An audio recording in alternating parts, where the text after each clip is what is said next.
Okey, salam sejahtera Malaysia dan Nadi Suara Rakyat bergema di channel ini. Tuan-tuan dan puan yang dihormati sekalian,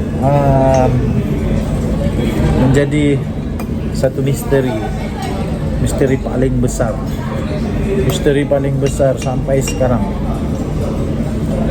ialah mana Jolo dan mana menantu Muhyiddin Yassin.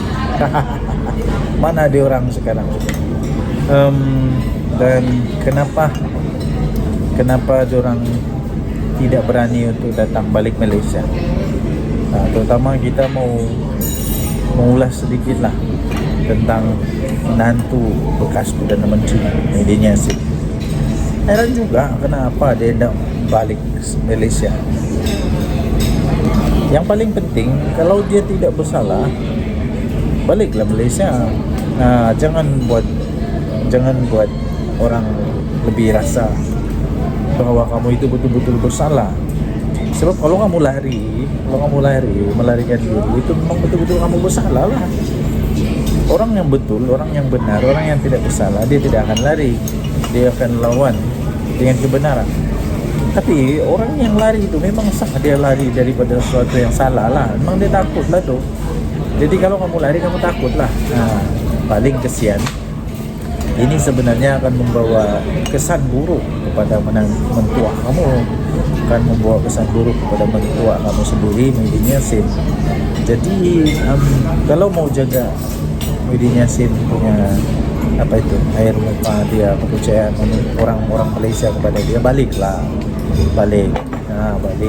Dan Muhyiddin Yassin pula lebih baik diam-diam lah, jangan cakap apa-apa.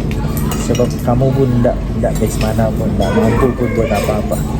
Kalau menantu sendiri pun tak kamu mampu untuk handle, apalagi rakyat Malaysia. Dan satu lagi kesian lah isteri kepada menantu ni, sampai hati juga ditinggalkan begitu saja kan. Okey, kita harap apa yang kita dengar menjadi kenyataan, yaitu sebenarnya polis diraja Malaysia tidak pernah berhenti. Polis diraja Malaysia tetap berusaha untuk mencari kedua-dua manusia ini, yaitu siapa tu, Jolo dan menantu Muhyiddin Yassin. Dua-dua sedang diusahakan untuk ditangkap.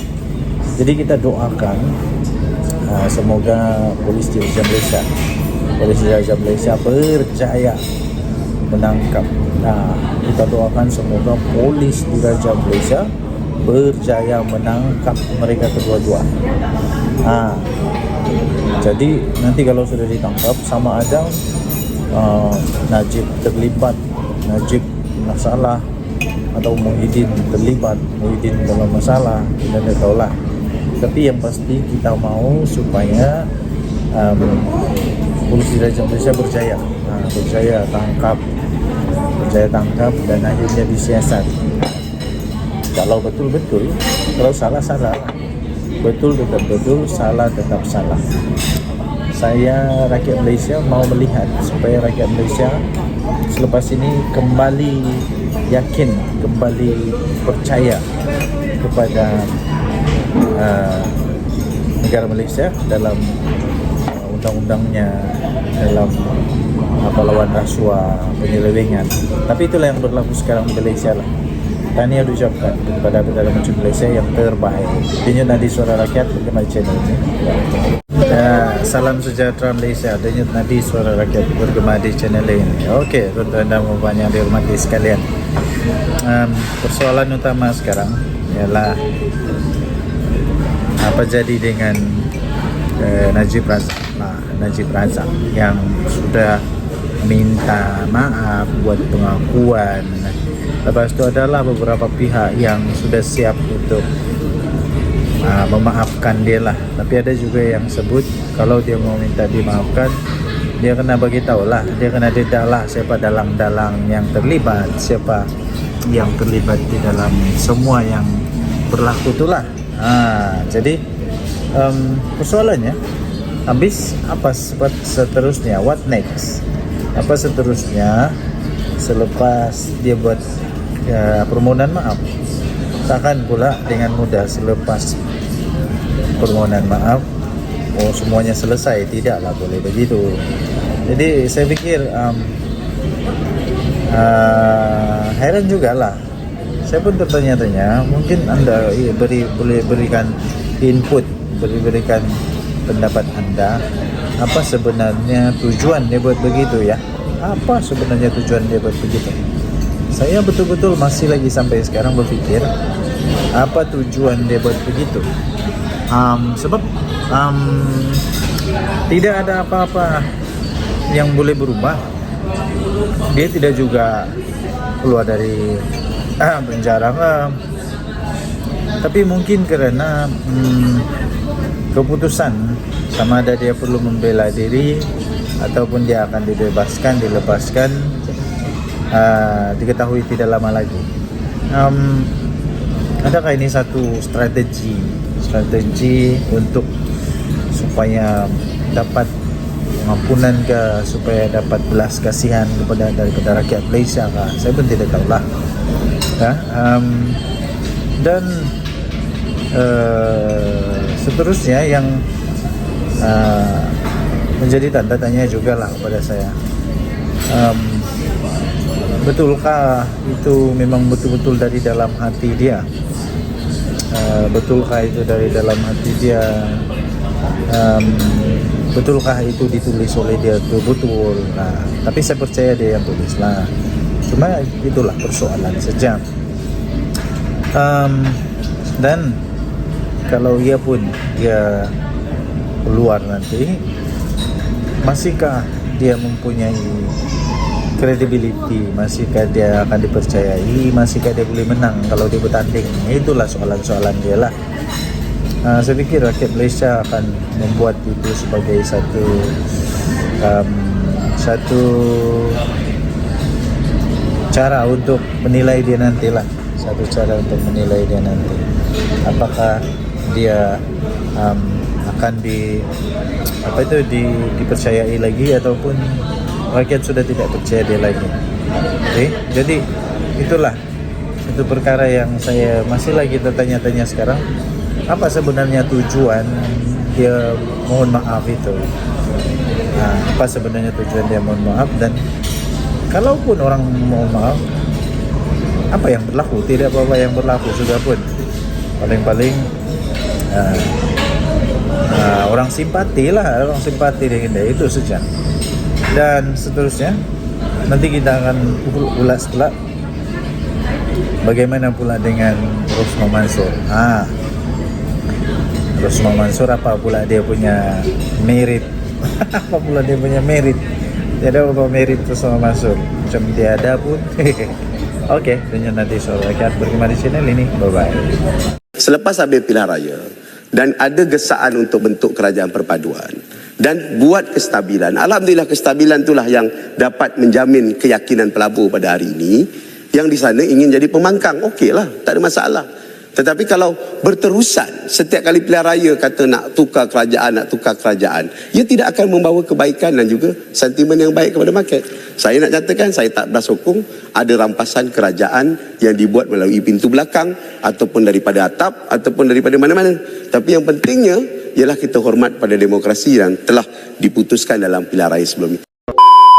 Perdana Menteri dalam beberapa penegasan beliau semasa dalam pembentangan Belajawan dan sebelum-sebelum ini pun mengingatkan bahawa subsidi dan juga bagaimana pencukaian dilaksanakan adalah usaha-usaha untuk memastikan yang kaya ataupun yang berada memberikan fungsi dan tugasan mereka untuk membantu kepada pembinaan nation building ataupun pembinaan negara bangsa dan juga masyarakat yang bersatu padu. Jadi tidak lagi yang kaya bertambah kaya, yang miskin terus tertinggal ataupun menjadi papa kedana. Ini prinsip asas yang saya percaya wajar disokong oleh seluruh ahli dewan. Kerana akhirnya bagaimana sekalipun cukai ia dilaksanakan, yang kaya harus memberikan dan juga yang miskin akan menerima ataupun mendapat bantuan yang dipanggil sebagai subsidi. Dan sangat tidak adil untuk kita berikan subsidi kepada mereka yang sudah berada dan kaya. Saya laksanakan sedikit sebanyak pengalaman di negeri Selangor sebagai contoh. Pada tahun 2019, apabila saya telah mensasarkan semula pemberian subsidi untuk air percuma di dalam negeri Selangor. Memang terdapat pelbagai kata-kata dan juga sinikal yang ada di luar sana yang menganggap bahawa ia akan memberi kesan kepada sokongan politik mahupun memberi kesan kepada kehidupan rakyat secara meluasnya. Teringat saya bagaimana kerajaan apabila kerajaan cuba mensasarkan subsidi diesel dan mungkin selepas ini RON 95. Walaupun secara politically pada ketika ini, di saat suara pembangkang yang kuat, di saat seruan mereka yang begitu keras, ia mungkin tidak betul, tetapi ataupun tidak mencapai kejayaan segera, tapi akhirnya kita akan dapat melihat ketegasan kerajaan ataupun fungsi kerajaan untuk melaksanakan perkara yang betul. Saya ambil contoh, apabila saya buka pendaftaran untuk air percuma di negeri Selangor, kita sasarkan untuk 600,000 daripada keseluruhan 2.4 juta akaun termasuk Kuala Lumpur wilayah dan persekutuan bagi menerima skim air Darul Ehsan, iaitu meneruskan air percuma di dalam negeri Selangor. Setakat ini hanya 340,000, walaupun saya dah naikkan lantai dan shillingnya kepada penerima-penerima di kalangan RM5,000 dan ke bawah. Saya percaya namun kerajaan perlu menerangkannya dengan tuntas dan jitu lebih awal ketika dilaksanakan, termasuk mengambil langkah-langkah susulan supaya kesannya itu tidak terlalu terus kepada rakyat. Dan hari ini kerajaan telah melaksanakan beberapa langkah-langkah terbaru. Tadi Kota Melaka berkongsi bagaimana kita telah berbelanja 13 bilion secara keseluruhan, meningkatkan sumbangan tunai ramah sehingga 4,000 lebih, dan juga beberapa program-program yang terus kepada rakyat seperti program Sejati Madani. Saya tertarik apabila Kota Melaka membangkitkan, ada juga seruan politik kaum yang membangkitkan orang Cina tak cukup. Tapi apabila diumumkan bantuan untuk sekolah atau bantuan untuk kampung baru Cina, di sana ramai penyokong-penyokong daripada perikatan membangkitkan orang Melayu tak dapat apa-apa. Sedangkan hakikatnya dalam Sejati Madani secara keseluruhannya ada 1 bilion. Kampung-kampung Melayu ada 600 juta ringgit Malaysia, 200 juta ringgit Malaysia untuk kampung-kampung, manakala 100 juta untuk universiti yang sebahagiannya orang Melayu dan sebahagiannya orang Islam. Dan perkara ini perlu dibetulkan kerana akhirnya siapa pun yang mentadbir dan memerintah, pembentukan masyarakat yang bersatu padu itu akan tetap menjadi cita-cita kerajaan, dan pembangkang tidak boleh menggunakan elemen ini semata-mata untuk mendapat kepentingan sementara ataupun mendapat keuntungan sementara, kerana akhirnya Malaysia tidak akan dapat bertahan dengan upaya itu. Silakan. Sikit Yang Berhormat, kalaulah satu masa nanti Yang Berhormat akan jadi Perdana Menteri, adakah peruntukan kepada ahli-ahli pembangkang dibagi tak? Saya mulakan perkara tersebut di Selangor pada tahun 2018. Kita berikan peruntukan itu dan kita teruskan. Tetapi kena ada persefahaman lah. Persefahaman itu bukan bererti kita harus bertingkah setiap masa dan waktu. Saya rasa pihak kerajaan telah memulakan untuk memulakan rundingan. Tetapi apabila rundingan itu dibalas dengan kenyataan media dan tidak diikuti dengan perbincangan seterusnya, saya percaya perkara itu perlu ada kedua-dua pihak untuk bersetuju dalam beberapa asas sebelum kita bersetuju untuk menyampaikan peruntukan yang sama dan seimbang dengan semua. Ahli yang berhormat yang saya kasih sekalian, saya tertarik juga dengan satu peruntukan sekitar 10 juta untuk agensi keselamatan cyber negara ataupun NASCA, yang mana ia akan menambah penjawatan di kalangan warga ataupun NASCA sebanyak 100 orang lagi. Ini adalah satu peruntukan yang saya kira very significant ataupun sangat signifikan kepada masa depan negara, khususnya kita diambang ataupun kita sudah masuk sebelah kaki ataupun sebahagian daripada hidup kita di bawah dunia kecerdikan buatan, bukan pun kecerdikan tiruan setengah orang sebut. Yang Berhormat sebut bahawa kecerdikan buatan ataupun artificial intelligence ini harus kita siapkan beberapa langkah. Saya setuju pihak MOSTI telah menyediakan satu garis panduan etika, dan kita juga kena bersiap sedia kerana kalau kita lihat beberapa karya yang telah membangkitkan dalam istilahnya surveillance capitalism, saudara ada Shoshana Zuboff yang membangkitkan tentang beberapa istilah yang telah kita lalui dan kita telah kesan. Kesan-kesan itu ialah behavior surplus dan behavior modification. Yang Berhormat sekalian, kita perlu belajar daripada pengalaman bapa buah negara dan pengalaman kita. Apabila kemasukan sosial media tanpa menyediakan garis panduan etika, dan juga menyediakan latar belakang untuk mempertahankan kedaulatan negara, termasuk untuk memastikan nasib kepada rakyat tidak dipengaruhi dengan algoritma yang mungkin merosakkan rupa bentuk negara kita. Dan ini kesan yang berlaku semasa Trump menang kali pertama ataupun ketika kejadian Brexit pada beberapa tahun yang lepas. Dan ini terhasil kerana kita tidak sedar tentang behavior surplus ini yang akhirnya memberikan kesan kepada gerak-geri tingkah laku dan tidak tanduk kita. Dan tidak tanduk kita itu kemudian disalurkan kepada perniagaan, produk dan perniagaan yang dibuat, dan akhirnya kita menjadi alat ataupun menjadi kontrol yang dibuat oleh pihak-pihak tertentu yang mempunyai super mesin seperti mesin dalam sosial media. Lebih-lebih lagi dalam artificial intelligence yang akan memberi kesan kepada apa yang dipatakan tentang kejituan ataupun ketulinan kepada sesuatu perkara. Bayangkan kalau soal kecil seperti soal-soal seperti pembuatan tesis dalam peperiksaan ataupun nilai bagi ilmu dan juga nilai bagi pengetahuan dalam sistem sekolah. Semua sistem nilai ini akan hancur kalau kita tidak ada kawalan ataupun usaha untuk mengawal. Ini bukan bererti kita nak tutup sosial media ataupun kita kena kawal ataupun tutup artificial intelligence, tetapi perlu ada garis etika dengan menyedari bahaya-bahaya seperti ini. Dan mungkin pada hari ini kalau kita lihat ChatGPT ataupun yang dipanggil sebagai artificial intelligence AI yang terbuka, sudah boleh meniru suara orang, dan ini akan memberi kesan kepada nilai keselamatan individu dan nasib masyarakat secara keseluruhan. Di saat apa yang disebut fakku raqabah, membebaskan penghambaan ini, saya ingin membuka paradigma seluruh ahli dewan bahawa ada kongkongan dan cloud yang besar yang boleh mengawal kita kalau kita tidak kawal, khususnya memahami artificial intelligence yang boleh menguasai, memberikan kebaikan, mempermudahkan kehidupan kita, tetapi kalau tidak dikawal dengan baik, ia akan menjadi kongkongan kepada masyarakat dan juga warga kepada rakyat negara kita. Ini penting kepada sistem pendidikan kita. Ini penting kepada sistem nilai yang ada dalam negara dan rakyat kita. Hadirin berhormat sekalian, sebagai kerajaan saya percaya Tambun dan rakan-rakan pimpinan percaya kepada disiplin fiskal. Disiplin fiskal ini telah ditunjukkan dengan baik apabila kita cuba mengurangkan jumlah hutang.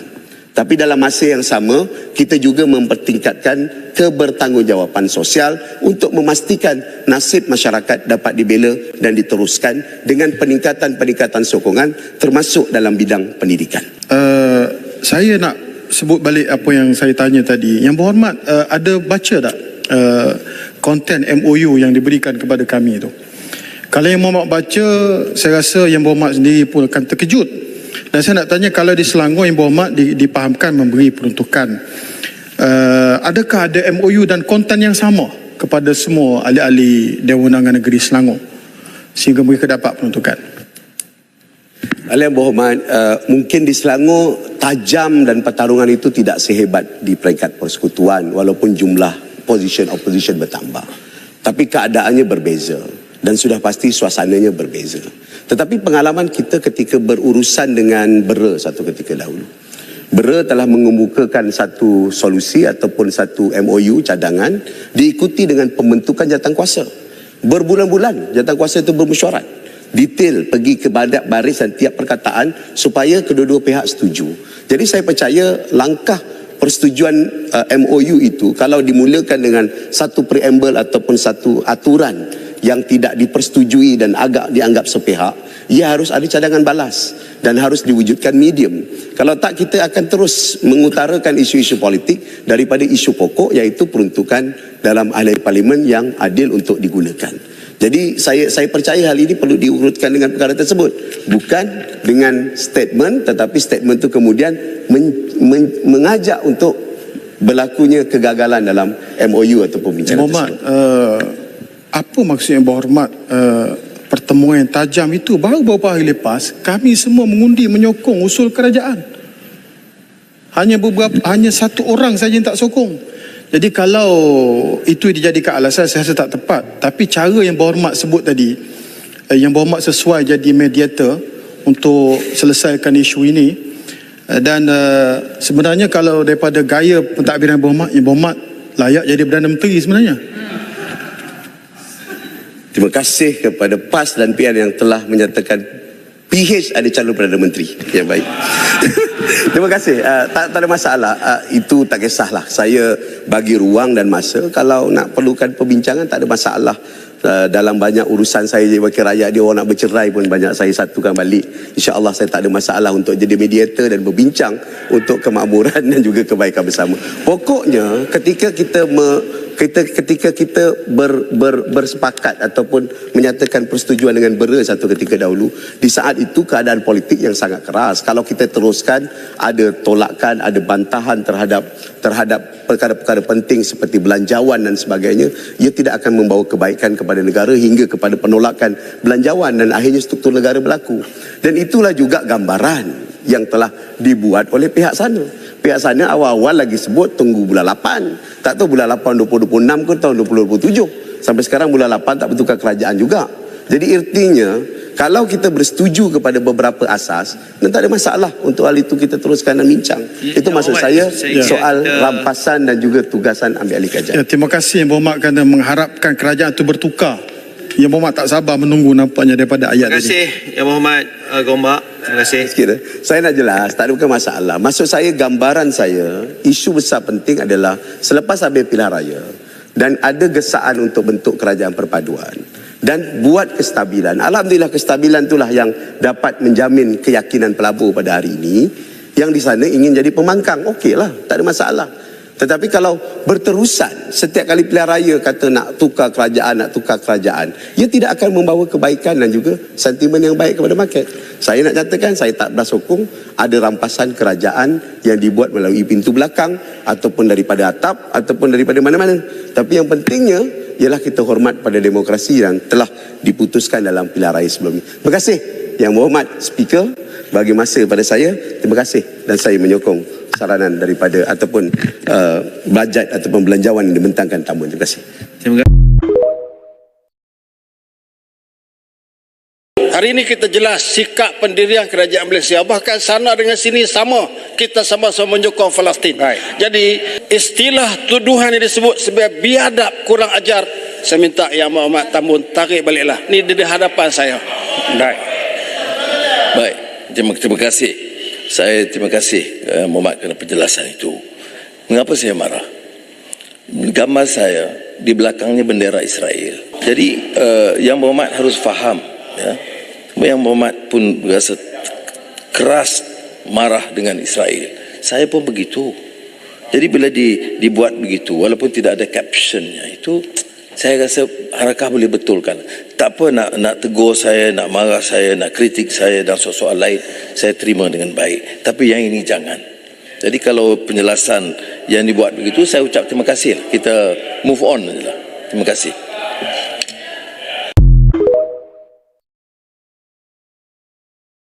Hari ini kita jelas sikap pendirian kerajaan Malaysia, bahkan sana dengan sini sama, kita sama-sama menyokong Palestin. Jadi istilah tuduhan yang disebut sebagai biadab, kurang ajar, saya minta Yang Berhormat Tambun tarik baliklah. Ini di hadapan saya. Baik, terima kasih. Saya terima kasih Muhammad kerana penjelasan itu. Mengapa saya marah? Gambar saya di belakangnya bendera Israel. Jadi Yang Berhormat harus faham, ya. Yang Berhormat pun berasa keras marah dengan Israel. Saya pun begitu. Jadi bila dibuat begitu, walaupun tidak ada captionnya, itu saya rasa Harakah boleh betulkan. Tak apa nak tegur saya, nak marah saya, nak kritik saya dan soal-soal lain, saya terima dengan baik. Tapi yang ini jangan. Jadi kalau penjelasan yang dibuat begitu, saya ucap terima kasih. Kita move on sajalah. Terima kasih.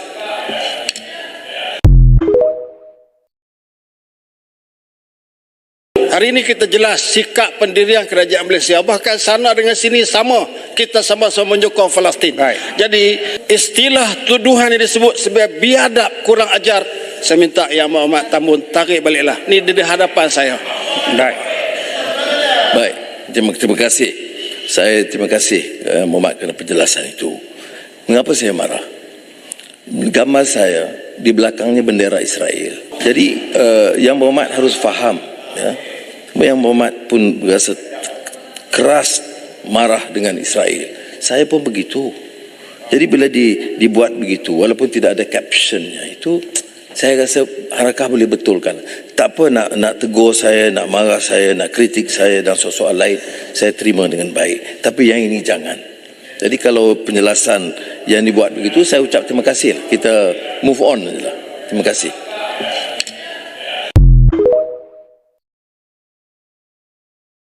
Kalau setakat murah awak nak pertikaikan isu-isu yang lebih besar daripada itu, ini cukup tidak berbaloi. Kerana murah, awak diberi makan dengan makanan yang murah, diberikan dengan bayaran yang murah, awak biarkan budak-budak itu meliwat dan diajar untuk diliwat. Pada saya, satu yang fitnah saya nampak yang pada JSB, satu dia kata orang-orang JSB tak semayang Jumaat. Saya duduk dekat sebelah dia orang ini. Saya nampak dia orang pergi semayang Jumaat. Orang kata duduk lawang. Siapa tak cakap? Ada banyak konten-konten TikTok kata orang JSB tak semayang Jumaat. Ada banyak ada pertanyaan tu dihebah-hebahkan. TikTok. Saya bukan JSB. Saya orang duduk dekat dengan JSB. Kedai JSB yang saya selalu pergi, klinik JSB saya pergi. Dan harga dia orang termurah daripada compare dengan harga orang-orang lain. Memang dia orang punya murah. Kalau kita pergi klinik 60, 70, 80. Kalau kita pergi dekat klinik JSB 30 babe. 30, 40. Macam tu je rate dia. Sangat-sangat murah. Dan dia punya makanan pun nak compare hari Jumaat. Bayar seikhlas hati. Bagi RM1 pun dia dah terima tau. Okey. Hari Jumaat. Tuan Solat Guide. Okey, dengar dulu. Bagi saya cakap. Bagi dia cakap. Bagilah saya ruang. Ini saya punya flow, bagilah saya ruang. Betul tak? Sila. Bagi tu saya kesal sangat. Berapa banyak orang kafe-kafe tu ingat JSB punya duit daripada organisasi ke? Bukan. Dia adalah franchise. Maknanya daripada JSB dia lahirkan usahawan. Franchise? Kalau nak kira Encik Ustaz ke apa saya tak tahu. Awak berapa banyak awak lahirkan usahawan orang Islam? Solat Guide, dia franchise. Bukan dia franchise, maksud dia sumbangan dia boleh hasilkan satu kafe yang menghasilkan dia dapat duit. Kafe tu bukan JSB, dia dapat duit sendiri. daripada mana? Daripada JSB lah. JSB dapat untung daripada mana? Tapi dia pun untung ke? JSB SSM ada tunjuk dia bisnes rugi dia. 137,000 tahun 2021. Dia ambil duit daripada mana? Zakat negeri-negeri telah membuktikan bahawa mereka tidak membayar sepusim pun duit zakat. Saya nak bagi tahu JSB itu usahawan tu berapa banyak dilahirkan daripada usahawan orang Islam. Saya tanya apa manfaat kepada umat Islam apabila zakat tidak dibayar? Tak, apa manfaat dia? Kita pergi dekat JSB, harga dia kompetitif, sangat murah. Kalau nak compare dengan yang lain tu. Cuba pergi klinik JSB. Cuba pergi klinik yang untuk bersalin. Bersalin dia tak ada orang lelaki sambut anak, dia orang perempuan. Doktor perempuan. Saya sebelum ni dekat Columbia Asia anak saya beranak baru ni, tak ada apa lelaki, semua perempuan juga. Columbia Asia, Cina punya. Bila Yelah, tapi harga dia berapa? Harga dia sangat-sangat berpatutan. Anak saya duduk sampai 7 hari, mewah duduk dalam tu. Sangat berpatutan. Berapa Columbia tu berapa harga dia? Berapa harga Columbia? Columbia tu total dia berapa? RM3,000 bayar. RM3,000. Mana ada RM3,000 kat Columbia? Nak risik ke? Itulah tak reti. Saya 6 orang anak kat situ. RM6,000 untuk seorang lahir anak. Yelah, RM3,000 untuk isteri saya. Kemudian anak saya, lepas tu dia tengok, dia picek anak saya, makan isteri saya bagus, anak saya diberikan khidmat yang bagus. Berbaloi lah. Tak, berapa? Total berapa? RM6,000 tu. Berapa ribu tadi? RM6,000? Tak. Sekarang ni saya nak tanya, awak pergi dekat tempat yang mewah, awak nak bayar berapa ringgit? Awak dapat yang sedap? Tak, masalahnya dekat sini pun murah juga. Ataupun tak. JSB pun murah juga. Itu saya kata. Kalau setakat murah, saya nak bagi tahu sahabat, kalau setakat murah awak nak pertikaikan isu-isu yang lebih besar daripada itu, ini cukup tidak berbaloi. Kerana murah, awak diberi makan dengan makanan yang murah, diberikan dengan bayaran yang murah, awak biarkan budak-budak itu meliwat dan diajar untuk diliwat. Awak biarkan liwat tu buruhan berlaku. 400 orang tu betul. 400 orang tu betul. Dia semua liwat. Benda Awak fitnah polis kalau tak jatuh bodoh. fitnah macam mana? Kalau Polis jatuh tak fitnah bodoh. macam mana? Awak mungkin bodoh, Polis- tapi polis tak bodoh. Polis tak akan buat 400 siasatan orang macam tu, tu 400 saja. orang tu fitnah. Polis telah 400 orang maklumkan kita kepada dapat kita. fitnah. Kenapa dengar ada ni. agenda lah. Polis pun ada Dengar ni. agenda. Polis pun daripada dragon ni orang, dragon suap jaga polis. Ini sebab dah jatuh ke umat Islam Awak ni. berikan nama Dragon kalau awak berani. pun. Awak kata polis kena suap. Ya Allah. Ini kita berikan Awak kepercayaan yang tinggi kepada bukan orang kecil yang ambil, Awak ambil tengok, tugas awak ni. tengok Yang ambil yang tugas ni dadah adalah tu, ketua dadah polis tu. negara. Anak apa tu? Anak Ketua polis negara ambil tanggungjawab. Bukan orang Sampai kecil-kecil. sekarang tak tangkap lagi ya. Sampai sekarang tak CEO tangkap kena lagi. tangkap, Tak bro. bercakap lagi. Tak CEO yang bercakap kena lagi. tangkap. Tak, dengar dulu kes dadahnya ada seorang jutawan anak yang kes dah tangkap dadah tu, ada bicara tak sampai sekarang? Bro, sekarang Reza yang pukul tu, dia dah kena dakwa semalam. Hari ni CEO kena. Akta buruh bulan 9 hari tu dah keluar bahawa GSB tak bayar gaji. Dia dah kena tindakan oleh pihak buruh. Akta buruh. Bagi saya Dah cakap kena, dulu. mahkamah buruh Bagi dah saya kena cakap kan. Bukan Bagi saya baru cakap baru dulu, nak okey. cakap dah kena. Awak jangan butakan mata Polis- awak. Allah Ta'ala bagi mata, Polis bagi yang telinga, bagi anak- hati. anak Tengok jutawan betul-betul. Ni kalau anak awak kena macam Anak mana? jutawan ni. Tak, anak jutawan tu yang kena tangkap apa tu tanam Awak pokok sedang buat ganja satu tu. penukaran isu. Sekarang kita sedang bincang pasal GISB. Ini adalah falasi yang biasa Saya nak dilakukan cakap pasal oleh integriti geng-geng polis. ajaran sesat. Saya nak cakap awak bercakap pasal awak sentuh integriti polis. Saya nak kata Saya tak Orang yang tentu. tanam Awak ni yang pokok. kata polis kena suap. Awak yang kata. Saya berpegang teguh kepada polis negara kita. KPN yang ambil tugas ni. KPN yang jalankan kerja ni. Ketua polis negara sendiri yang bekerja di sini. Dan JSJ kata ia sangat menjijikkan. Siapa yang sebut ni? Menjijikkan ni. Ini polis. Bukan kecil-kecil polis. JSJ. habis dalam kenyataan dia kata kat semua orang tu terlibat dalam fitnah. Semua orang dalam tu terlibat dalam kes liwat. Mana ada semua orang Dia terlibat? sebut, Memang dia ingat, kata kalau orang yang semua semua daripada, ada sikit. ingat dia sebut. Ada Ke sikit. dengar. Ada sikit saja, segelintir saja macam contoh semua pondok ada kes liwat. Adakah semua pondok ada kes liwat, terlibat dalam liwat? Daripada Adakah semua 170 orang yang ditangkap, 13 kes disahkan daripada sudut perubatan. Daripada 174, 13 kes. Ini besar, bukan kecil. Bukan 1-2 kes seperti mana yang Tok Ki sebut. Bukan. Daripada 174 yang ditangkap, yang ditangkap tu. Konsep dia macam ni. Pondok ada kes liwat juga, betul? Ya. Betul tak? Kita pernah dengar Ya. sebelum ni kan? Adakah semua pondok dilatih kes liwat? Adakah semua orang ke pondok tu Tetapi dilatih kes mereka liwat? didakwa bahu melatih. Polis yang dakwa, bukan kita yang kata. Polis tak bodoh. Awak jangan bodohkan polis. Polis keluarkan kenyataan. Ada agenda yang dilatihkan JSB. Agenda apa? Awak ni, awak orang Islam kan? Awak salat kan? Dengar ni. Dalam kaedah kita disebut nahkum bil zawahir wallahu yatawalla sarair.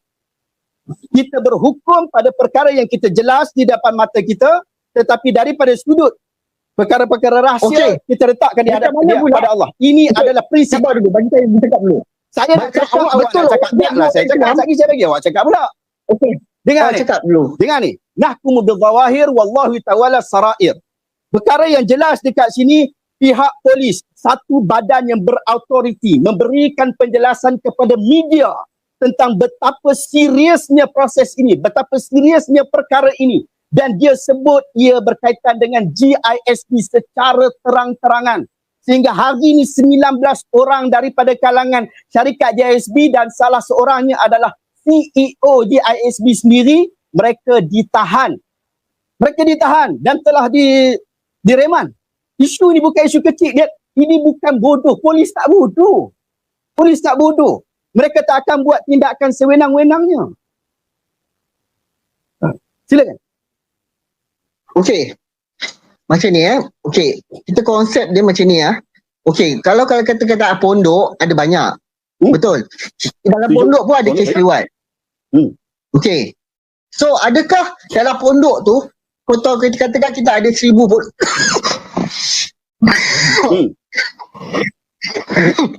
Minum air tu pun boleh. Kalau kita ada 1,000 pondok, kita katakan kalau ada 100 terlibat, ada 100 pondok terlibat, adakah semua pondok ni terlibat dalam kes liwat? Saya jawab Sekiranya semua pondok itu berada pada satu pengurusan yang sama dan ia berlaku di dalam beberapa pondok dia, pasti pondok itu perlu disiasat.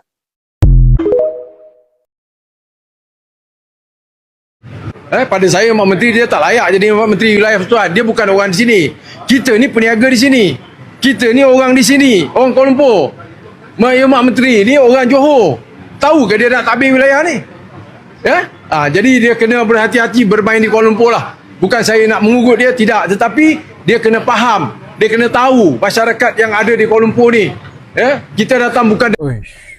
Bukan main samseng lagi kau ni, Datuk Seri Rosli Sulaiman, Presiden Persatuan Peniaga. Konon-konon nak apa ni? Nak ugut menteri ke apa ni? Nak tunjuk kau samseng. Bila menteri, YB Menteri reform sistem pengurusan bazar, lepas ni di BKL yang kau urus dengan peniaga, terus kau keluar daripada sarang. Gaya bercakap aku tengok berlagak macam KL ni bapak dia yang punya, bapak engkau yang punya ke apa KL ni? Kuala Lumpur ni semua kena tunduk dekat engkau. Di BKL kena dengar cakap engkau, menteri kena dengar cakap engkau, macam tu.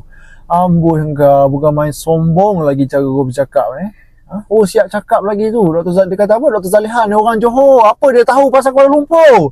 Kena berhati-hati duduk Kuala Lumpur ni. Urus dekat Kuala Lumpur ni Dr. Zaliha. Bukan main samseng lagi kau Ayahanda mana ni? Datuk Seri ni peniaga Presiden Persatuan Peniaga, mana datang kau ni? Ni aku nak bagi tahu dengan kau. Menteri Wilayah sebelum Dr. Zaliha ni pun bukan daripada Kuala Lumpur, Syahidan Kasim, Anwar Musa, bukan orang KL. Tapi hanya kerana Dr. Zaliha seorang sahaja yang berani gegar korang ni, yang berani gegar reform sistem yang dah lama rosak ni, tiba-tiba orang pakat nak keluar marah dekat YB Menteri. Oh, petikai, YB Menteri bukan orang KL, YB Menteri tak faham apa yang berlaku dekat KL. Amboi hingga sedap selama ni duduk kan, makan duit atas angin. Tiba-tiba menteri datang, menteri kacau korang, baru nak merentan. Semua orang tahu, dekat Malaysia ni semua orang tahu, main tender tapak bazar ni boleh buat duit, lubuk buat duit bertahun-tahun. Bertahun-tahun puak-puak kau ni, geng-geng korang ni jadi kartel, makan duit atas angin. Ni hasil main tender tapak bazar ni. Bukan kita tak tahu. Agihan tapak meniaga dekat bazar ni, dia sistem dia siapa yang bayar lebih, bayar mahal lah dia dapat lot meniaga dekat bazar. Bukan kita tak tahu, benda ni berlaku dah lama dah. Tak ada orang berani ambil tindakan saja. Datang Kerajaan Madani barulah terbongkar habis. Kerja-kerja korang ni. Datang Dr. Zaliha, Iron Lady. Dia Anwar Ibrahim hantar Iron Lady seorang. Bergegar korang hari ni. Habis kacau bilau ke tengok korang ni. Last sekali Pakcik Taiko ni, gangster ni kan, Samseng ni, Presiden Persatuan Peniaga ni, dia minta YB Menteri selesaikan dulu isu warga asing meniaga dekat Pasar Pudu, Pasar Keramat, Chowkit apa semua kan. Pertama sekali aku nak tanya balik ni, Presiden Persatuan Peniaga ni. Selama hari ni, aku nak tanya, siapa yang duk jual tapak niaga dekat warga asing ni? Kau ingat senang-senang orang warga asing ni nak niaga dekat pasar kita ni kalau tak ada persatuan yang backup dari belakang? Bukan kita tak tahu benda ni. Dah lama dah berlaku, cuma tak ada menteri, tak ada orang yang berani gegar korang ni. Ni Dr. Zaliha yang berani buat ini. Okey, Pakcik dia ingat apa bila dia ugut menteri macam ni? Dia ugut Dr. Zaliha macam ni, Dr. Zaliha akan tunduk dekat dia. Dr. Zaliha akan tarik balik, bagi semula Persatuan Peniaga, orang tengah yang handle tapak bazar lepas daripada ni. Tak payah bagi di BKL, tak payah berangan lah. Daripada hari pertama Dr. Zaliha dapat ditukarkan pegang portfolio Kementerian Wilayah ni, banyak mana dah kata-kata yang bersarang selama ni dekat Kuala Lumpur ni kecup perut. Dibongkar, terbongkar habis dah ni. Sebab Dr. Zaliha ni dia reform habis daripada atas sampai bawah. Sebab itu ramai yang tak puas hati dengan Kerajaan Madani hari ni. Sebab apa? Sebab reform itu sedang berlaku. Pekerja-kerja macam apa, kau tengoklah tadi berapa ramai yang terkesan bertahun-tahun isu pengurusan tapak bazar ini. Peniaga suarakan daripada dulu sampai sekarang. Cuma sekarang ini baru ada tindakan. Sebelum ni tak ada orang kacau pun Persatuan Peniaga ni. Hari ni Dr. Zaliha, Iron Lady, gegar korang semua. Barulah korang semua nak keluar daripada gua kan. Pada saya Mak Menteri dia tak layak jadi Mak Menteri Wilayah Persekutuan. Dia bukan orang di sini. Kita ni peniaga di sini. Kita ni orang di sini, orang Kuala Lumpur. Mak Menteri ni orang Johor. Tahu ke dia nak tabir wilayah ni? Jadi dia kena berhati-hati bermain di Kuala Lumpur lah. Bukan saya nak mengugut dia, tidak. Tetapi dia kena faham, dia kena tahu masyarakat yang ada di Kuala Lumpur ni. Kita datang bukan... Uish, bukan main samseng lagi kau ni, Datuk Seri Rosli Sulaiman, Presiden Persatuan Peniaga. Konon-konon nak apa ni? Nak ugut menteri ke apa ni? Nak tunjuk kau samseng. Bila YB Menteri reform sistem pengurusan bazar, lepas ni di BKL yang kau urus dengan peniaga, terus kau keluar daripada sarang. Gaya bercakap aku tengok berlagak macam KL ni bapak dia yang punya, bapak engkau yang punya ke apa KL ni? Kuala Lumpur ni semua kena tunduk dekat engkau. Di BKL kena dengar cakap engkau, menteri kena dengar cakap engkau, macam tu. Amboi engkau, bukan main sombong lagi cara kau bercakap Oh, siap cakap lagi tu. Dia kata apa? Dr. Zaliha ni orang Johor. Apa dia tahu pasal Kuala Lumpur? Kena berhati-hati duduk Kuala Lumpur ni. Urus dekat Kuala Lumpur ni Dr. Zaliha. Bukan main samseng lagi kau Ayahanda mana ni? Datuk Seri ni peniaga Presiden Persatuan Peniaga, mana datang kau ni? Ni aku nak bagi tahu dengan kau. Menteri Wilayah sebelum Dr. Zaliha ni pun bukan daripada Kuala Lumpur, Syahidan Kasim, Anwar Musa, bukan orang KL. Tapi hanya kerana Dr. Zaliha seorang sahaja yang berani gegar korang ni, yang berani gegar reform sistem yang dah lama rosak ni, tiba-tiba orang pakat nak keluar marah dekat YB Menteri. Oh, petikai, YB Menteri bukan orang KL, YB Menteri tak faham apa yang berlaku dekat KL. Amboh hingga sedap selama ni duduk kan, makan duit atas angin. Tiba-tiba menteri datang, menteri kacau korang, baru nak merentan. Semua orang tahu, dekat Malaysia ni semua orang tahu, main tender tapak bazar ni boleh buat duit, lubuk buat duit bertahun-tahun. Bertahun-tahun puak-puak kau ni, geng-geng korang ni jadi kartel, makan duit atas angin. Ni hasil main tender tapak bazar ni. Bukan kita tak tahu. Agihan tapak meniaga dekat bazar ni, dia sistem dia siapa yang bayar lebih, bayar mahal lah dia dapat lot meniaga dekat bazar. Bukan kita tak tahu, benda ni berlaku dah lama dah. Tak ada orang berani ambil tindakan saja. Datang Kerajaan Madani barulah terbongkar habis. Kerja-kerja korang ni. Datang Dr. Zaliha, Iron Lady. Dia Anwar Ibrahim hantar Iron Lady seorang. Bergegar korang hari ni. Habis kacau bilau ke tengok korang ni. Last sekali Pakcik Taiko ni, gangster ni kan, Samseng ni, Presiden Persatuan Peniaga ni, dia minta YB Menteri selesaikan dulu isu warga asing meniaga dekat Pasar Pudu, Pasar Keramat, Cokit apa semua kan. Pertama sekali aku nak tanya balik ni, Presiden Persatuan Peniaga ni. Selama hari ni, aku nak tanya, siapa yang duk jual tapak niaga dekat warga asing ni? Kau ingat senang-senang orang warga asing ni nak niaga dekat pasar kita ni kalau tak ada persatuan yang backup dari belakang? Bukan kita tak tahu benda ni. Dah lama dah berlaku. Cuma tak ada menteri, tak ada orang yang berani gegar korang ni. Ni Dr. Zaliha yang berani buat ini. Okay, Pakcik dia ingat apa? Bila dia ugut menteri macam ni, dia ugut Dr. Zaliha macam ni, Dr. Zaliha akan tunduk dekat dia. Dr. Zaliha akan tarik balik, bagi semula Persatuan Peniaga, orang tengah yang handle tapak bazar lepas daripada ni, tak payah bagi di BKL, tak payah berangan lah. Daripada hari pertama Dr. Zaliha dapat ditukarkan pegang portfolio Kementerian Wilayah ni, banyak mana dah kata-kata yang bersarang selama ni dekat Kuala Lumpur ni kecut perut. Dibongkar, terbongkar habis dah ni. Sebab Dr. Zaliha ni dia reform habis daripada atas sampai bawah. Sebab itu ramai yang tak puas hati dengan Kerajaan Madani hari ni. Sebab apa? Sebab reform itu sedang berlaku. Pekerja-kerja macam apa, kau tengoklah tadi berapa ramai yang terkesan bertahun-tahun isu pengurusan tapak bazar ini. Peniaga suarakan daripada dulu sampai sekarang. Cuma sekarang ini baru ada tindakan. Sebelum ni tak ada orang kacau pun Persatuan Peniaga ni. Hari ni Dr. Zaliha, Iron Lady, gegar korang semua. Barulah korang semua nak keluar daripada gua kan.